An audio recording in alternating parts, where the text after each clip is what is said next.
రూపాయలను రిలీజ్ చేయడం జరిగింది అధ్యక్ష. అదే విధంగా ఇప్పటి వరకు అథెంటిక్ గానే మేము చెప్పేది, దాన్ని దాయాల్సిన అవసరం లేదు.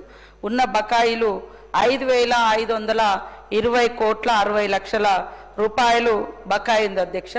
ఇందులో మా రాజేశ్వర రెడ్డి అన్న చాలా మేము గత ప్రభుత్వంలో అన్ని క్లియర్ చేసినామని మాట్లాడిండ్రు అన్న. చెప్తున్న 3,000 కాదు, 4,341 కోట్ల 50 లక్షల రూపాయలు మీరు బకాయి పెట్టిపోయినరు. దాంట్లో మా గవర్నమెంట్ వచ్చిన తర్వాత అయిన బకాయి ఎంత అంటే 1,179 కోట్ల 10 రూపాయలు. మా ప్రభుత్వం వచ్చినాక 7/12/2023 7వ తారీఖు నాడు మనం ప్రమాణ స్వీకారం చేసిన తర్వాత నుంచి మేము లెక్క కట్టింది 1,179 కోట్ల 10 లక్షల అధ్యక్ష.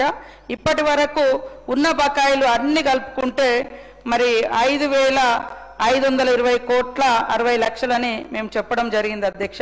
దీంట్లో దాచిపెట్టడానికి ఏం లేదు. వాస్తవంగా మీరు చెప్పినటువంటి బాధలు పిల్లలు గతం నుంచి కూడా ప్రైవేట్ స్కూళ్ళలో చదువుకొని, ఇది వాస్తవానికి కాంగ్రెస్ ప్రభుత్వం ఆనాటి స్వర్గీయ రాజశేఖర రెడ్డి గారు తీసుకొచ్చినటువంటి గొప్ప పథకం. ఆ పథకం ద్వారా ఎంతో మంది పేద పిల్లలు కార్పొరేట్ కళాశాలలో కూడా ఉన్నత విద్యను అభ్యసించడం జరిగింది. కానీ గత 10 సంవత్సరాల కాలంలో మీరు సరిగ్గా ఇవ్వక, ఫీజులు కట్టక, సర్టిఫికెట్స్ రాక, వాళ్ళ ఎగ్జామ్స్ ఫర్దర్ స్టడీస్ కానీ లేదా ఎంప్లాయీగా అప్లై ఉద్యోగ నోటిఫికేషన్స్ వచ్చినప్పుడు అప్లికేషన్ పెట్టుకోవడానికి కూడా సర్టిఫికెట్స్ లేక ఇబ్బంది పడ్డ రోజులు కూడా ఉన్నాయి అధ్యక్ష. కాబట్టి ఈ మధ్య కాలంలో ఈ రకంగా మా ప్రభుత్వం 829 కోట్లను రిలీజ్ చేసి మరి అన్ని ప్రైవేట్ కళాశాలల యాజమాన్యాలతోటి వాళ్ళ సంఘాలతోటి కూడా మాట్లాడి విడతల వారీగా ఇవన్నీ కూడా క్లియర్ చేస్తామని స్పష్టంగా మా డిప్యూటీ సీఎం గారు బట్టి విక్రమార్క గారు వారికి చెప్పడం జరిగింది అధ్యక్ష.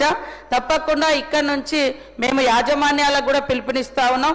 మీకు మా డిప్యూటీ సీఎం గారు పిలిచి అష్యూరెన్స్ ఇచ్చారు కాబట్టి ఎట్టి పరిస్థితుల్లో పిల్లల సర్టిఫికెట్లు ఆపకుండా వాళ్ళు ఇవ్వాలని కూడా కోరుతా ఉన్నాం అధ్యక్ష. అదే విధంగా తొందరలోనే, ఎందుకంటే మా యొక్క పథకం ఇది కాంగ్రెస్ ప్రభుత్వం పెట్టినటువంటి పథకం. ఇప్పుడు కూడా మా ప్రభుత్వం ఎడ్యుకేషన్కు మరి ప్రయారిటీ ఇస్తుంది కాబట్టి తొందరలోనే ఈ బకాయిలు చెల్లించే విధంగా మేము చేయడం జరుగుతుంది అధ్యక్ష. ఇందులో 1,200 కోట్లకు పైగా టోకెన్స్ రైజ్ అయి ఉన్నాయి. కొన్ని ఇతరత్ర కారణాల రీత్యా ఆగింది. తొందరలోనే క్లియర్ చేస్తామని తెలియజేస్తా ఉన్నాం అధ్యక్ష.